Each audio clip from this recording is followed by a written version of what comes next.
الحمد لله رب العالمين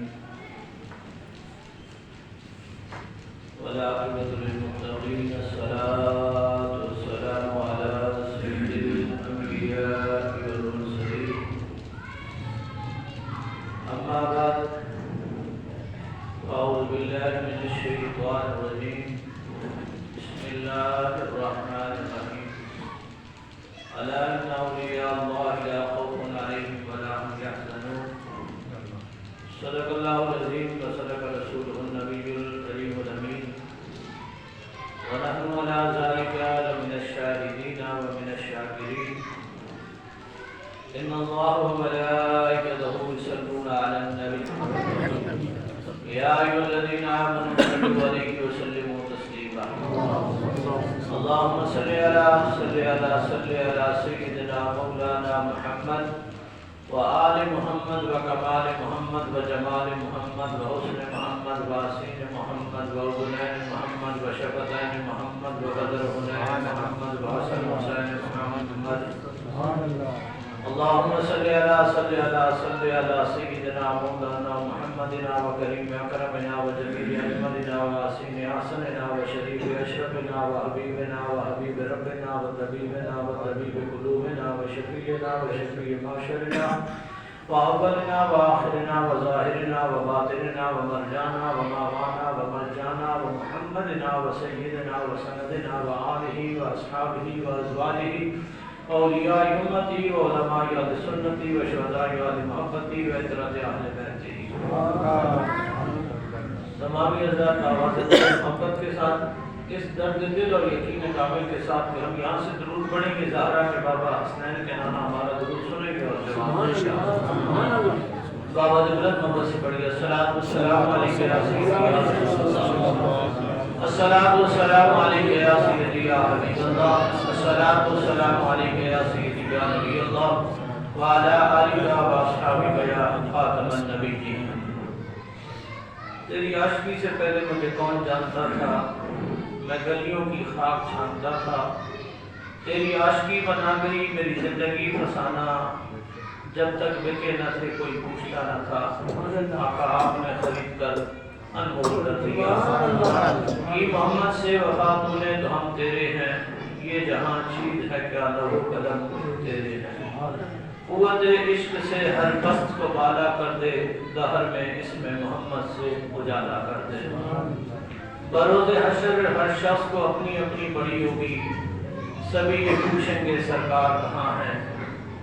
بروز حشر ہر شخص کو اپنی اپنی پڑی ہوگی، سبھی یہ پوچھیں گے سرکار کہاں ہیں۔ اسی دم آئیں گے میرے آقا اور یہ فرمائیں گے میرے بچوں کے وفادار کہاں ہیں، میرے بچوں کے وفادار کہاں ہیں۔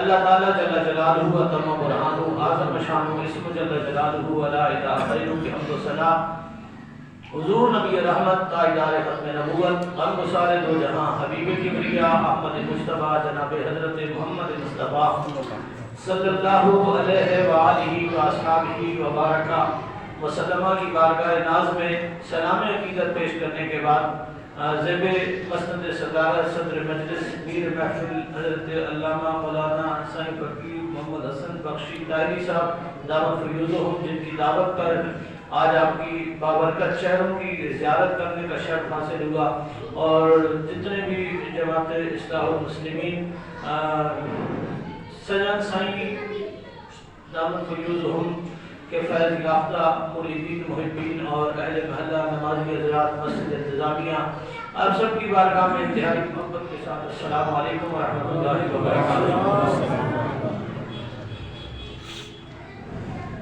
آج یہ بابرکت روح پرور محفل بذریعہ اشتہار جو میں نے اس کا ٹائٹل اور عنوان دیکھا وہ امام اعظم ابو حنیفہ،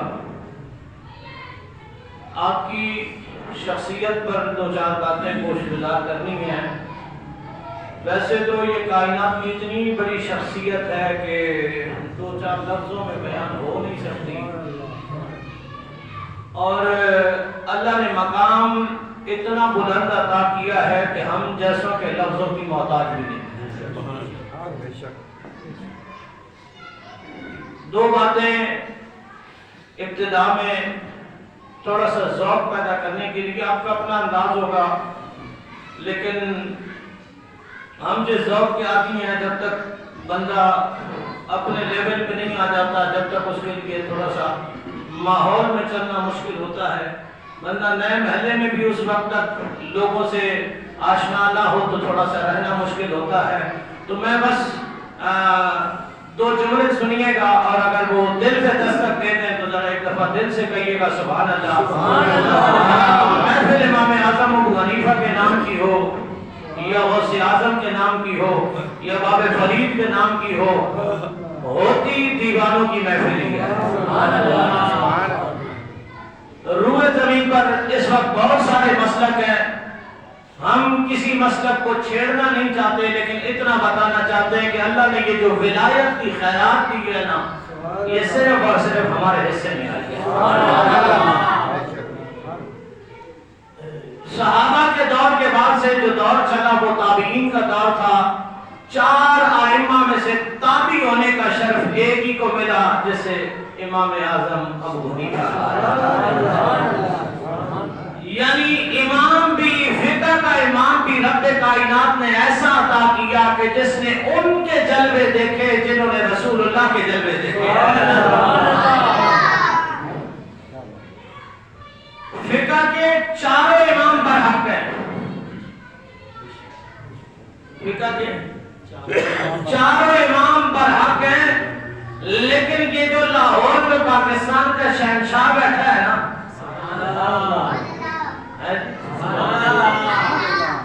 ہم تو نہیں مانتے کسی کا پاکستان، ہم تو صرف اتنا جانتے کہ پاکستان داتا حجویری کا ہے۔ جب پاکستان پہ حکمرانی کرنے والوں کی نسلیں بھی نہیں پیدا ہوئی تھی، جب افغانستان سے نگاہ اٹھا کر اس دھرتی کا انتخاب داتا حجویری نے کر کے بتا دیا تھا کہ پاکستان داتا کا۔ حضور داتا علی حجویری فرماتے ہیں کہ امام 4 پر حق تھے، تھوڑا سا تذبذب میں تھا کہ کس کی پیروی کروں۔ سبحان اللہ۔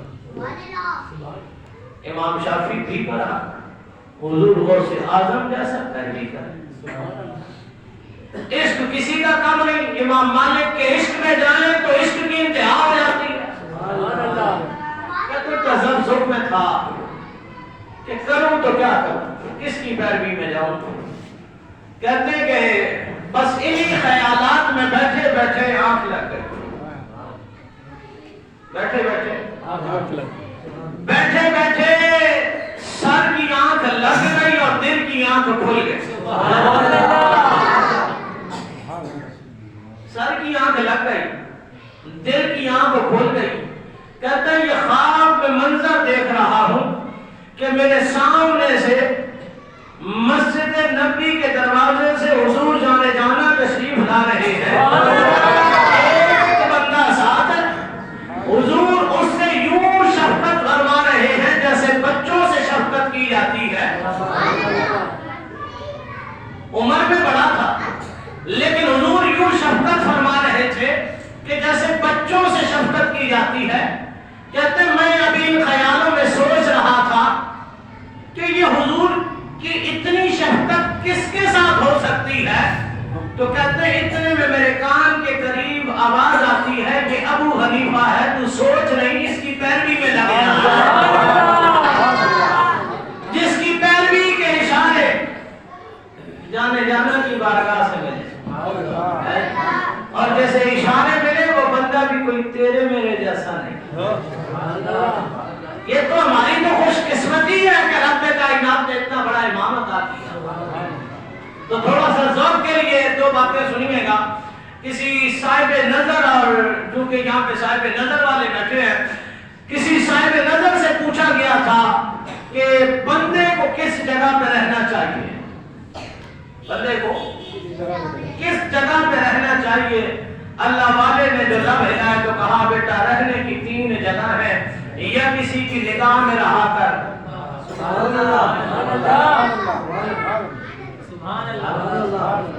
کسی کی نگاہ میں رہا کر، ٹھیک۔ اب یہ بات تم سے زیادہ میں کیسے سمجھاؤں کہ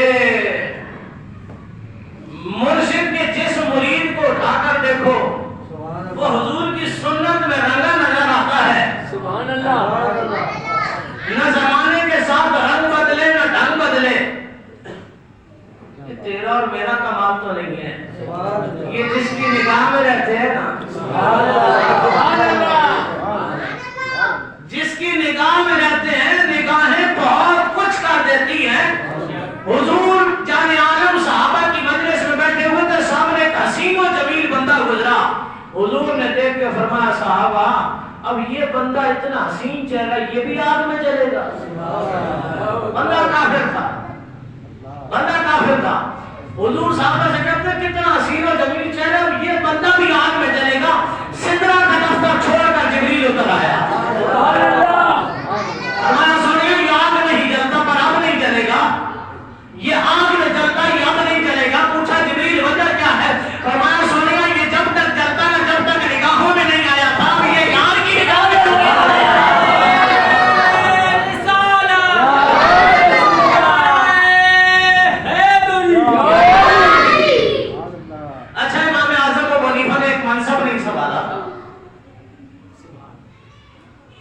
جانتے ہو کون سا منصب تھا؟ چیف جسٹس کا۔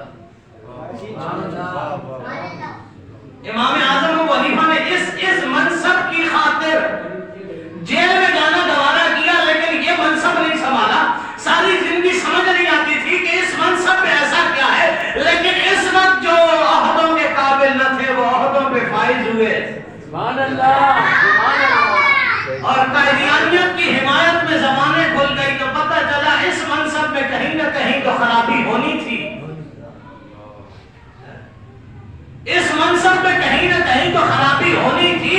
تو محفل جس کی بھی ہو جیسی بھی ہو اس وقت یہ ضروری ہے، بلکہ ہر نبی کے امتی پر یہ واجب ہے کہ وہ فائز عیسیٰ صاحب کو بتائے کہ محفل جہاں بھی سجے گی اور جیسے بھی سجے گی صرف سجے گی اس لیے کہ ہم آپ کو بتائیں گے اگر آپ اپنی مسند پر بیٹھ کر ان کے لیے زبانیں کھول سکتے ہیں تو ہم اپنے ممبروں پر بیٹھ کر حضور کی عظمت کے لیے بھی زبانیں کھول سکتے ہیں۔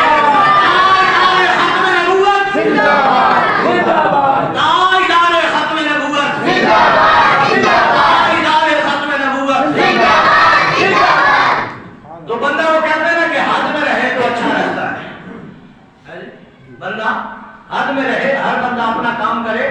کہ صرف بات اتنی سی ہے کہ تم نے اسمبلی میں 50 لاکھ ووٹ سنیوں کے دامن میں آنے کے بعد بھی تم نے اسمبلی میں نہیں گھسنے دیا کہ سنیوں کی اسمبلی میں جگہ نہیں ہے۔ میں نے کہا بہتر یہ تم نے اچھا کیا۔ اس نے کہا وجہ، میں نے کہا چوکیداری دروازے پہ ہوتی ہے، چوکیداری دروازے پہ ہوتی ہے، کیونکہ جنگ یمامہ کا ذکر آئے نا تو سب سے پہلے اس پیر کا ذکر آتا ہے جسے مسند رسول اللہ نے عطا کیا ہے۔ ہم کسی کے مرتبے گھٹانے والے نہیں ہیں کیونکہ سنیوں کے پاس ترازو نہیں ہوتا، لیکن آج جس بندے کو دیکھو کہتا میرے پیر کا رتبہ اتنا، میرے پیر کا اتنا، میرے پیر کا اتنا۔ میں نے کہا یار میرے پیر جتنا رتبہ کسی کا نہیں ہو سکتا۔ اس نے کہا تیرا پیر کون ہے؟ میں نے کہا دنیا سے ابو بکر کے نام سے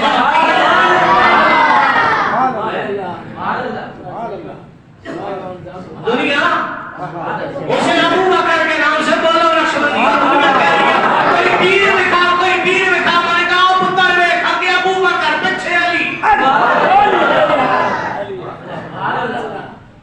نے کہا تیرے میں ضرورت ہے تو پیر کو نماز پڑھا کے دیکھا۔